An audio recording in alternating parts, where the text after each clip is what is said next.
kind of the more I know about myself, the better I like myself. A payoff. No one could expect much from me. I couldn't expect much of myself. I was getting what I deserved. We really need to look at those positives and say, this is who I am. This is who I am. We had a very difficult time doing that. It was as though we came in with a black cloud hanging over us saying, there's nothing good about any of us here.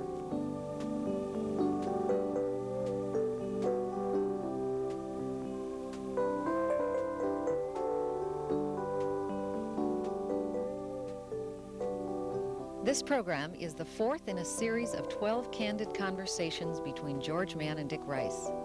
They've come together to walk the 12 steps of AA and to share with you their personal stories and experiences of growth in spirituality.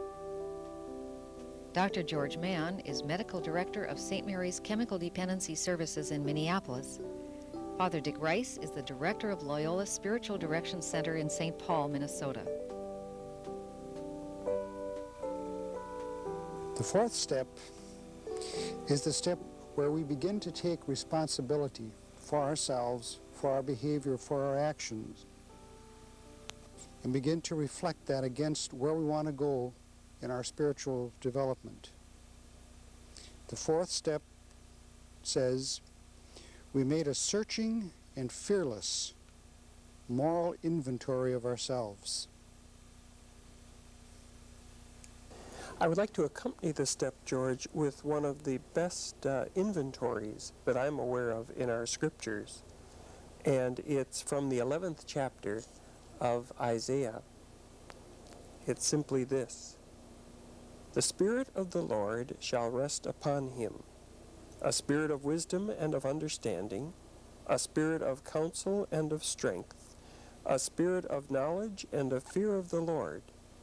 And his delight shall be the fear of the Lord. One of the values of the fourth step is to be able to look at all of the things about you, the good and the bad. And I'm amazed at how difficult that is. In terms of the value of the fourth step, I could best illustrate that, I think, by my own experience. It was 6.5 years or so ago that I first drove the 75 miles or so from the Twin Cities up to Hazleton to make a fourth step workshop. And I thought I was all set for it. I thought I had completely turned my life over to God. I thought I had taken a good third step and was working the third step well. Well, I walked into this room with about 40 other participants in this fourth step workshop, and we were nervous. Most of us were folks in Al-Anon. And I think what we anticipated was exactly what you would say, what you said, that we would dredge up all of the bad qualities and bad actions of our past. We were quickly put to ease by a very skilled counselor that took us through that day, who reminded us that the step is made a fearless and searching inventory, not a fearful and searchless inventory. And he started us because he knew our propensity would be to start with our negatives. If we were going to take our own inventory at all, we'd start with our negatives. He started us with our positives. Name some good qualities about yourself. We had a very difficult time doing that. It was as though we came in with a black cloud hanging over us saying, there's nothing good about any of us here. So he had us start basically with what we've always called the moral virtues. Are you prudent? Are you just? Are you temperate? And are you courageous? He had us start right there, and that was much more difficult than starting with the negatives.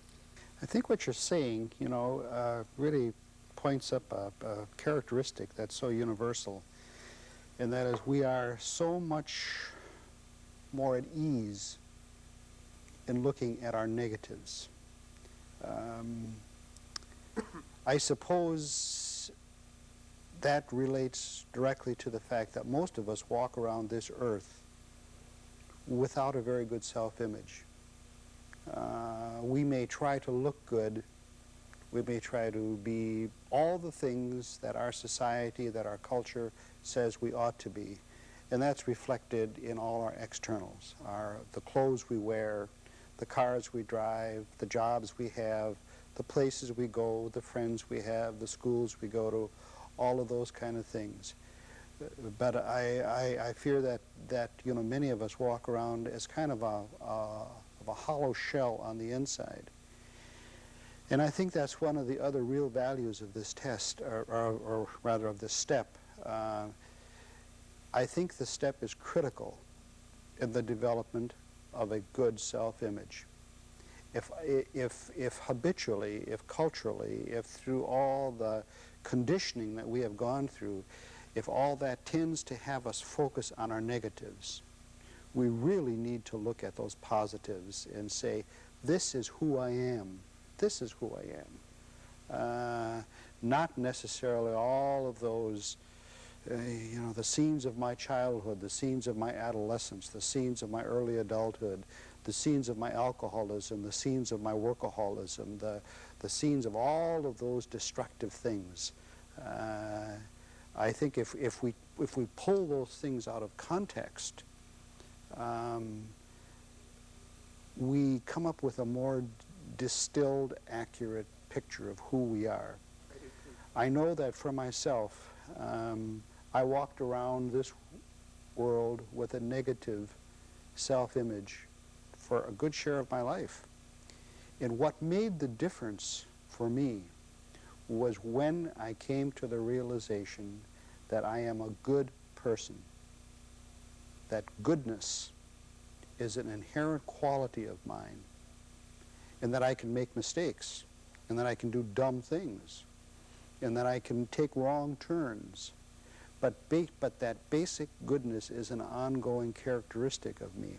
And once I began to look at that, then my whole self-image began to change. It was a slow evolution, but kept moving in a very positive direction.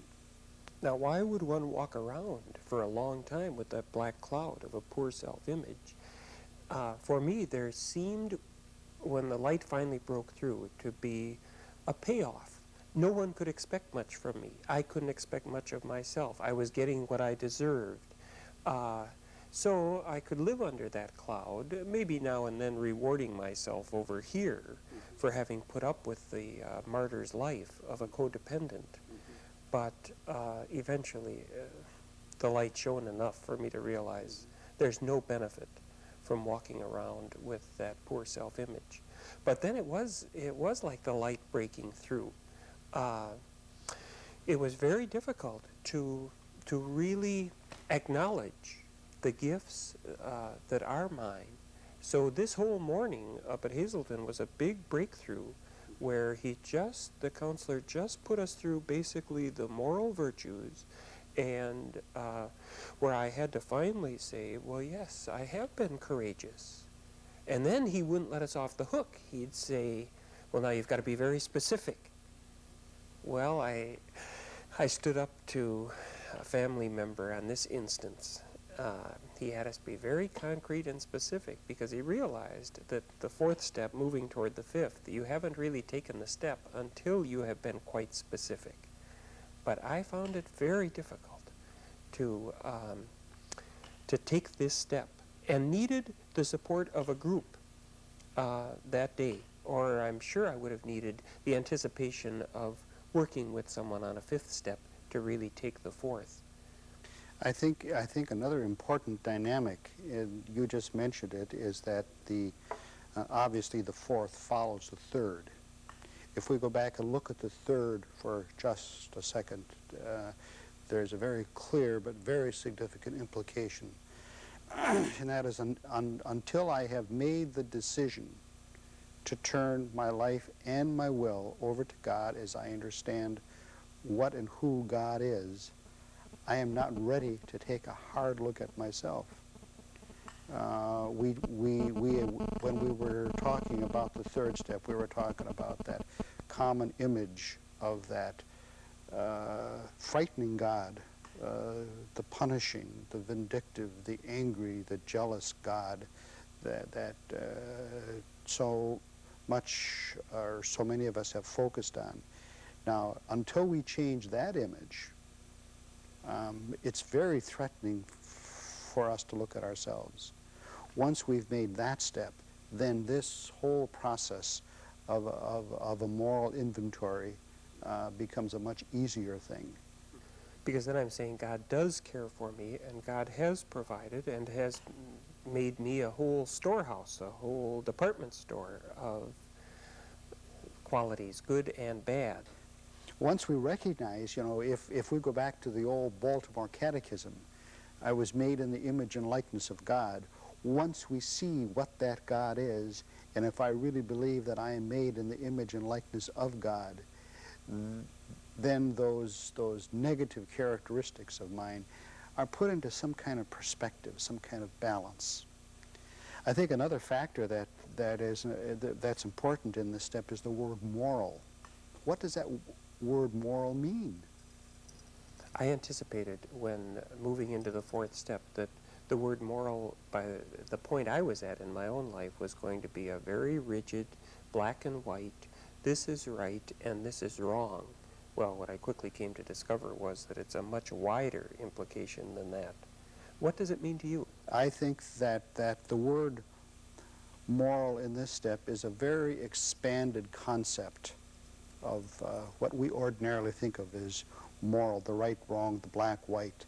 I think what, the word here includes characteristics that in and of themselves are not necessarily, quote, morally wrong, but they're attitudes, they're characteristics, they are things that are parts of us that if we leave them unattended or we're not aware of them, lead us into behaviors that are destructive to us and to others. I think a very good example of that is something like self-pity. Self-pity is a terrible problem to a lot of people. If I walk around this world loaded down with self-pity, then all kinds of negative things start coming out of that. How I look at myself, how I look at other people, how I relate to other people, how I relate to God, how I do my job, how I function. Those are the kind of things that I think are critically important that people take a look at on this step. And that's not to say that that is an immoral thing to have self-pity as a characteristic. But yet we have to take a look at it and say, those are the things that inhibit my growth. We always have to go back and say the process that we're in, the process of the steps, is a process of growth. Things that inhibit my growth, things that keep me where I am, things that keep me from seeing what reality really is, are things that I really have to take a serious look at and try to do some things in my own life to try to change those things. And I think you're probably surprising in the way you expand that word moral in that regard. The people wouldn't expect that we'd be talking about self-pity or self-justification or rationalizations or jealousy. I find the inventories that have been most helpful for me in the whole catalog of fourth step inventories are the ones that invite me to look at those attitudes, both for good and bad, some of the rootedness of myself. Inventories typically now contain what we've traditionally called the 7 capital sins, for instance, the rootedness out of some of our activity.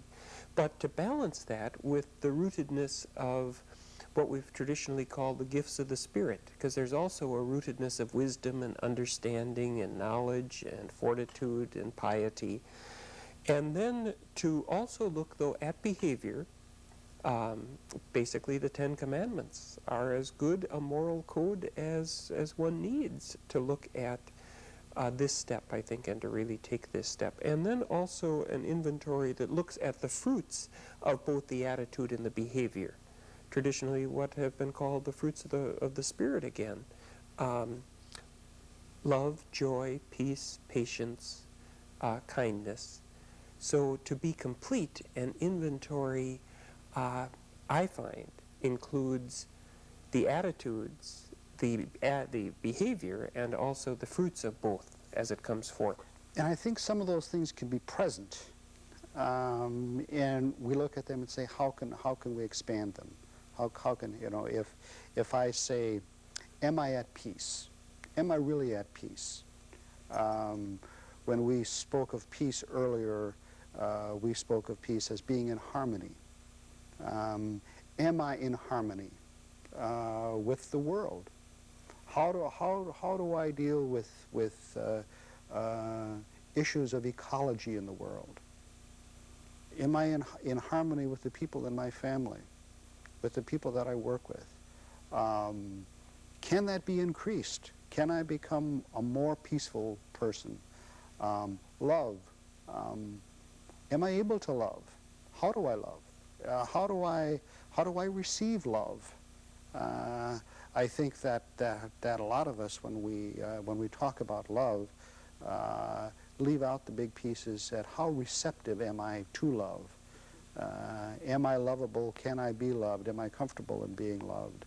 So all of those virtues that you talked about have got kind of a yin-yang attitude to them, and I think we need to look at both.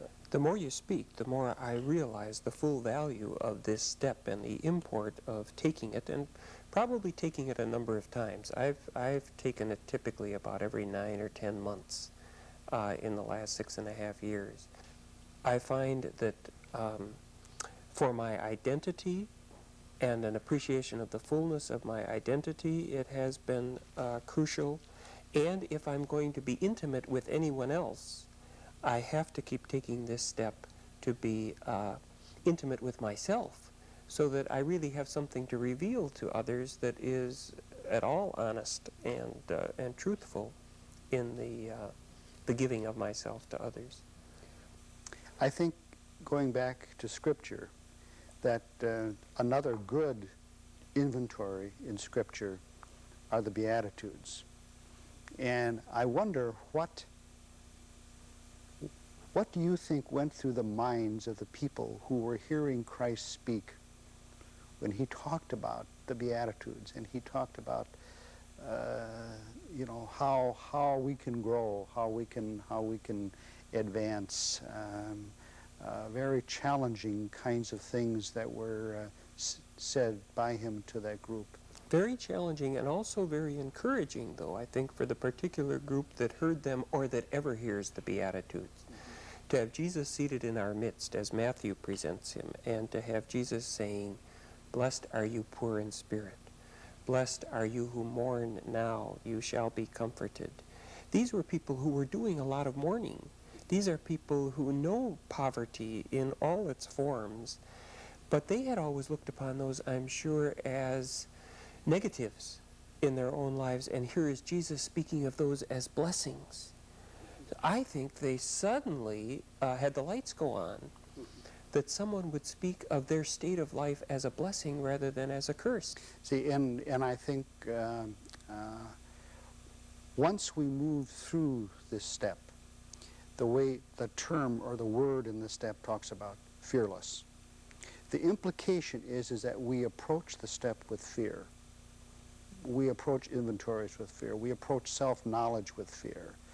I had a meeting with a family last week, and there was a mother and several adult children.